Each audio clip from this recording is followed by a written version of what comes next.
What's going on, everyone? Coach Aaron here, back in another video to help you dominate the platform. Today we're going to go over 5 tips to help you out with attempt selection strategy so that you can hit all your goals and those big PRs on the platform. So let's get right to it.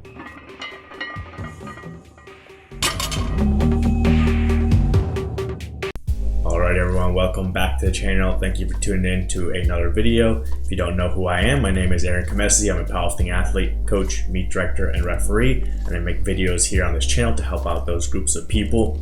For those that have been around, all 5 or 10 of you, thanks for tuning in to another video. Hope you didn't miss me too much. Been pretty busy with coaching, especially over the weekends. I have to answer all my weekly update emails with all the athletes that I coach on a week-to-week basis. Also, it's been a little bit rainy here, so there's a lot of noise outside, plus neighbors doing some construction, so more noise outside. They're still doing construction out there today, so hopefully you don't hear too much of the background noise while I'm filming this video. But I figured, hey, time to throw in some more videos here for this channel. And today we're gonna go over an Instagram post that I made that's based off a Reddit post on the Powerlifting subreddit that a lifter went and took the data from the Open Powerlifting database and did some analysis on attempt selection, or basically how often people miss each type of attempt, and a little bit of breakdown. So as always, the link to my Instagram is below if you want to go check out the post and follow me to see other posts like that. So I'm basically gonna go over 5 points in this video based off of that data analysis that the lifter did, and give you some tips based on the things that I'm seeing off of this data to help you in your competition and your attempt selection strategy. All right, so as I mentioned, this data is pulled from Open Powerlifting and is taking all the data from IPF meets and all the IPF affiliates like USAPL, CPU, whatever other federation you are a part of, if it's part of the IPF affiliate, and they submit the results to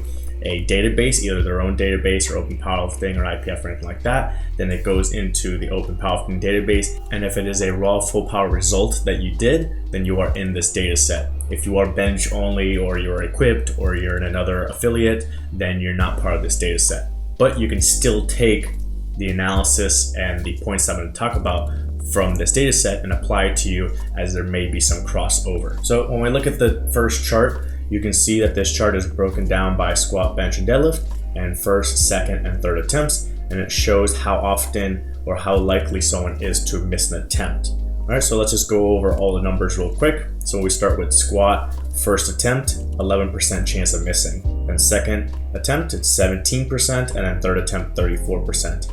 Then when you go to bench, it goes 8%, 20%, 53%. And when you go into deadlift, it's 4%, 12%, 36%. So when we look at this, the most important thing always you want to look at is the third attempts, since that is where you're lifting, hopefully you're lifting the most weight and you're trying to add the most to your total, and that is where a lot of the game is played with those third attempts. So the first thing we look at is you see that for the squat and the deadlift, about 35% chance of missing your third attempt squat and your third attempt deadlift. So just looking at that, you can see that a lot of people miss their squat and deadlift. But then the other thing you may notice, which I'm pointing to with the arrow, is that bench is much higher than the squat and the deadlift.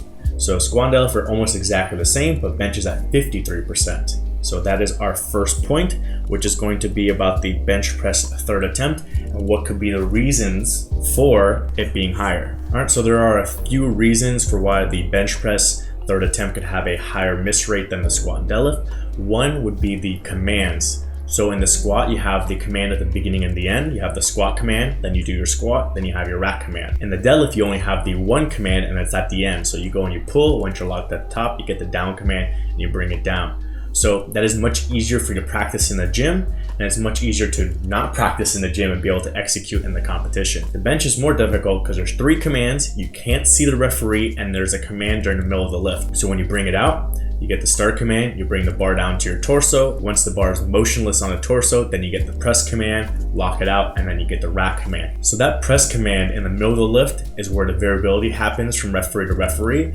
as well as whether the lifter practiced for that in the gym and whether they practiced for it correctly in the gym. So there may be some lifters that just do all touch and go bench in the gym, and then they use that and estimate what their pause max would be and go into a competition and run their attempts that way, which could lead to a higher miss rate on the third attempt. Also, some people may pause in the gym, but they may not pause long enough because that bar is not actually motionless. Just in their mind, when you're under a heavy load, you're thinking, okay, I stopped it on my chest, I'm gonna press it up. and then you go to a competition and the bar's still sinking into your chest, and that referee makes you wait and wait until the bar is motionless and then gives you a press command. So you can get that variability. Also, if you don't practice the press command, your reaction time could be different. So I tell my lifters, if they have the opportunity to have someone in the gym give them the commands, especially leading up to the competition, then do it. Because especially that press command, the faster you can react to the voice of the chief referee saying press, then the faster you can press it, get off your chest, and lock it out. So the reaction time becomes a skill,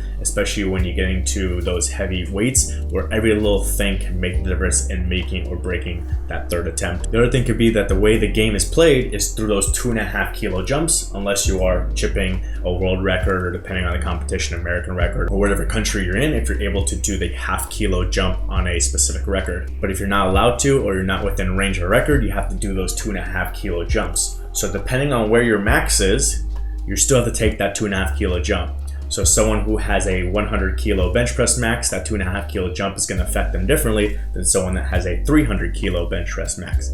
But in general, most people's bench max is going to be lower than their squat and deadlift max, oftentimes by a considerable amount. So that 2.5 kilo jump is going to be a larger percentage jump on the bench press than for the squat and the deadlift. So oftentimes you may hit a good second attempt, but you kind of don't have a lot of room to work with for the third attempt, because that 2.5 kilo jump, like I said, is a big percentage jump.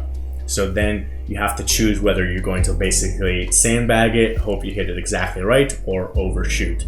And oftentimes people end up overshooting, and that leads to the higher miss rate for the third attempt bench. And another thing worth noting, which someone commented in my Instagram post talking about it, is about weight cutting. So in general, whether you're just doing a regular weight cut where you're trying to lose body fat, or you're doing a water cut leading into the competition, people feel the effect the most on the bench press, and then the squat, and the least on the deadlift. In some cases, if you are really overweight and it's hard to get in position for a deadlift, losing weight will actually make your deadlift go up. So bench press takes the biggest hit from body weight. So if you do cut weight into the competition, or you do a water cut into the competition and you are depleted, then that can take more out of your bench press. And so then you may have an inaccurate assessment of what you're capable of based on your training lifts at, let's say, 70 kilo body weight versus your competition lifts at 66 kilo body weight. And for deadlift, not only does it get affected the least by body weight for most people, but also it's the farthest out from weigh-ins. So if you do a water cut, you have more time to rehydrate after weigh-ins and during squat and during bench press, so that you are more recovered for the deadlift, and you have less of effect from that water cut when it comes to deadlift compared to the bench press. All right, so now we go to the second slide that I have in my Instagram post, and you can see it's the same data, but now it's broken up into men and women, so that we can look at what kind of differences there are between men and women, and what can we take away from that. So point number 2 is going to be look at the bench press third attempts and the difference between men and women. The women have a higher miss rate on bench press. They're at 56% versus the men at 52%. So point number 2 goes back to one of the things we discussed in point number 1, which is percentage jumps. So just like the bench press max tends to be lower than the squat and deadlift max for all people, the bench press max for women tends to be lower than the bench press max for men. So then the same effect happens. The women can only take a 2.5 kilo jump, even if they're in the 47 kilo class, compared to the male lifter in the 120 or 120 plus kilo class. They can take that same 2.5 kilo jump. So it becomes a larger percentage jump, which can be more difficult for attempt selection strategy and being able to figure out your exact max. Because again, like I said, there's a big chance where you're either going to undershoot it or overshoot it. It's going to be very difficult to hit it head on. So a lot of times people will end up hitting exactly what their max is capable of in competition or second attempt, and then they have nowhere to go from there. You basically put 2.5 kilos on the bar and then see what happens, and oftentimes you miss, which leads to the higher miss rate for women over men in the third attempt bench press. Next, staying on this same slide, we can look at the deadlifts and see when it comes to third attempt deadlifts, there's a little bit of a difference there where the men miss 38%, whereas the women only miss 32%. So our point number 3 is going to be the men's third attempt deadlifts. All right, so I have a couple thoughts or reasonings for why men tend to miss their third attempt deadlifts more than women. One of them is just where the sport is currently and where it has been in the past, where it's been more male dominated. In general, in USAPL over the years, we have about 65% men for membership and 35% for women for membership. And in other countries, I'm sure it's the same, or maybe even more skewed towards men. Same thing with world championships. Oftentimes they send more men's teams than women's teams. And so you have more depth in the men's weight classes at all the levels. And depending on some countries to this day, it still might be very male dominated at like a national championship. And for women, maybe there's only a few people and there's a large gap, and it's easier to win that weight class for the women's side compared to the men's side. So when there is more competitiveness on the men's side, then it's going to be more of a battle for placing and more people taking risks to try and produce a bigger total to obviously place higher. And so since this data is from all the previous years that they've been able to collect information and from all these other countries where they may not have as many women competing in their organization, then that is one of the reasons that I'm seeing is that the competitiveness is driving the men to take more risky attempts, especially on a third attempt deadlift, so they can place higher, maybe win nationals, go to worlds, win worlds, that kinds of stuff. In addition, someone posted in the Reddit thread the psychology of men and women and how men tend to be riskier and willing to take higher risks in order to achieve their goal. So that kind of combines with that, where maybe not only is it a competitive class, but the male lifter is willing to go for broke and say, okay, I don't care about getting second place, I don't care about getting third place or bumping down into fifth place if someone else jumps over me. I want to take it all, I want to go for first place. And so they take a big jump and go for first place. Whereas the women's side, again, it may not be as competitive, it may be easier to get into the podium, and also the psychology of it being that maybe they're less willing to take the risk, they're more willing to take something more conservative that they know for sure they'll make or a high probability of making it, and they're willing to take the second place over the first place so that they don't fall into like fourth or fifth place. All right, and then we go to slide number 3, and in this slide, again, it's the same data, but now it's broken up by Wilks. So you can see a group for below 300 Wilks, a group for 300 to 400 Wilks, and then a group for above 400 Wilks. It would have been interesting if they shifted these groups up, since these days there's people coming out with a 400 Wilks, whereas when I started there was a lot of people in the 200 to 300 Wilks, and now like basically you need a 500 plus Wilks to be in that elite category where you're like at worlds and placing. So it would have been interesting to see a bigger group to see how it would have been for maybe a plus 450 or above 500, and then maybe like a 350 to 450, and then everyone else below. So what I did is I said, let me look at the below 300 and the 300 to 400 in one big group as like a beginner intermediate stage, mostly beginners, and then a Wilks above 400 being more of that advanced stage, but maybe at intermediate to advanced, so trying and breaking it up more into beginners or people new to the sport versus like elite level lifters or people that are veterans to the sport. All right, and when you look at it that way, again, you come now to our point number 4, which is the third attempt bench press. Again, you'll see for the below 300 and the 300 to 400 group, they are missing their third attempt bench more often than the above 400 Wilks group. So for the below 300 it's 56%, 300 to 400 it's 53%, and then above 400 it drops down to 46%. All right, so this comes down to the experience factor of being a beginner, being new to the sport, versus being that elite lifter, being a veteran to the sport. And it goes back to some of the things that I previously mentioned. For example, the commands. The beginner is less likely to know the commands and to practice the commands and to not jump the commands in competition. And then the elite lifter has already practiced the commands. Maybe they learned a mistake in a competition of not listening to the commands, and they've gotten legit commands that are going to be equivalent to what they're going to get in competition, and so they are better prepared. So a beginner might go and do, let's say, like 225 pounds touch and go in the gym, and then think they can go do 230 or 235 pause in the competition, and then they go out there and they get stapled with 215 and they don't know what happened. So experience is a big part of the sport, and practicing your skill, including the pause, and like I said, having maybe a friend give you the press command so you can practice hearing the press and reacting to the press, is going to help you in making more lifts and helping you produce obviously a bigger total and hitting those goals, placing higher, all that kinds of stuff. All right, and then on the flip side, when we compare these two groups that I made for the third attempt deadlift, then you can see not only does the deadlift miss rate go up from the 3 groups listed here, but there's a bigger difference between the above 400 group and then everyone else below.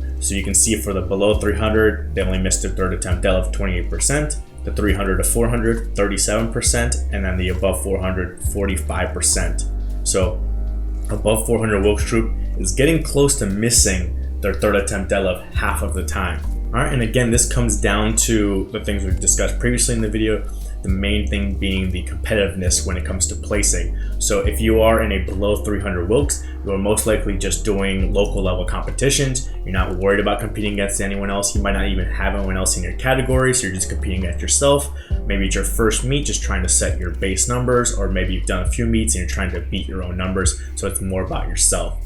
Even in that 300 to 400 group, you may be doing local competitions, maybe a regional competition. Depending on your country, you may qualify for nationals, but you're not fighting for that podium spot. And so again, you're just mostly focused on yourself.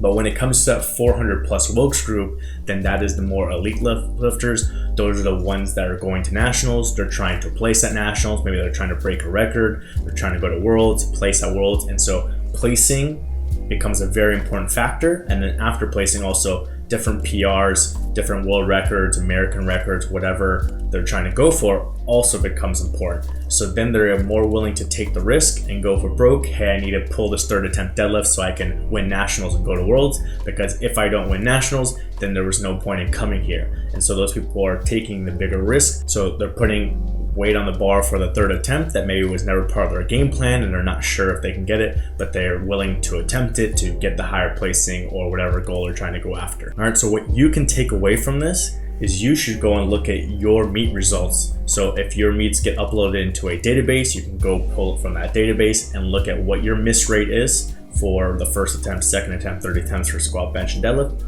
Or if you want, just look at the third attempt, since that is the most important one. And then you can go and compare that to these different groups. You can go compare it to the full data set. You can go compare it to whether you are a male or female lifter. And then you can go compare it into which Wilks group you fall into, whether you're below 300, 300 to 400, or above 400, and see how you compare. So for me, for example, I won't go into all the lifts and all the attempts, but I know off the top of my head that I've never missed a squat attempt in competition, whether it was raw or equipped. So if I went and took my squat miss rates, which is going to be 0, and compared it to these different data sets, then I can see I'm above average in those. So you can do the same thing and see for squat, bench, deadlift, or just a third attempt, whether you're above average, below average, or on par. My recommendation then to you would be, if you are below average or even on par, look into what the issue is, which third attempt you're missing, which one you're below average or hitting the average on, and seeing which of these different reasonings or different points that I'm making in this video may apply to you. So if one of these does apply to you, then you can take that point and see how can you improve it in training. Maybe you need to practice more pause bench in training. Maybe you need to practice being closer to your weight class so you're doing less of a weight cut. Maybe you just need to come up with a better attempt selection where you're not gassing yourself out too much on your second attempt and leaving space for that third attempt bench press that you can make. That way you are shifting yourself up into that above average category so that you are doing better than your competition. So if your competition, like I said, that third attempt deadlift for 400 plus Wilks people, they miss 45% of the time. So if you go into a competition and you're looking at your competitors and you're saying, okay, out of these 4 guys I'm competing against, most likely 2 of them are going to miss their third attempt deadlift. So let me make sure I make mine so I gain ground on them. So don't pick your attempt selection based on them making their third necessarily, because they may be putting thirds in there that 1 are fake, or 2 they're not capable of doing. And so you don't have your strategy be dictated by what they're doing, because as you see, a lot of people miss their attempts, especially those third attempts. If you want to go look into this more, I have a video on advanced attempt selection strategy. I'll put the card for it above, and I'll put the link for it down in the description below, so you can go look into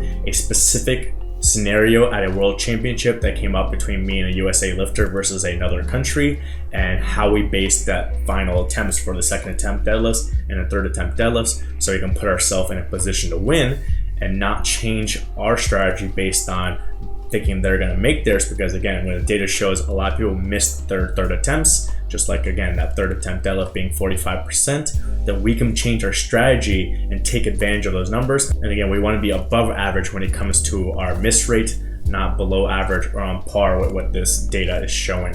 All right, hopefully that helped you out. If you have any questions about attempt selection strategy or the data or anything like that, again, I'll have the links in the description below to my Instagram, to the Reddit post, to the video on the advanced attempt selection strategy. If you have any questions beyond that though, you can always comment that below and I answer all my comments, or you can always email me. As usual, do all the YouTube stuff, like the video, subscribe to the channel if you want to see more videos like this. You can share this with a friend or a coach who you think needs help with attempt selection strategy, or maybe they missed too many of their attempts and one of these reasons might be the reason why they're missing. But other than that, hope you're having a good day and I'll see you guys next time.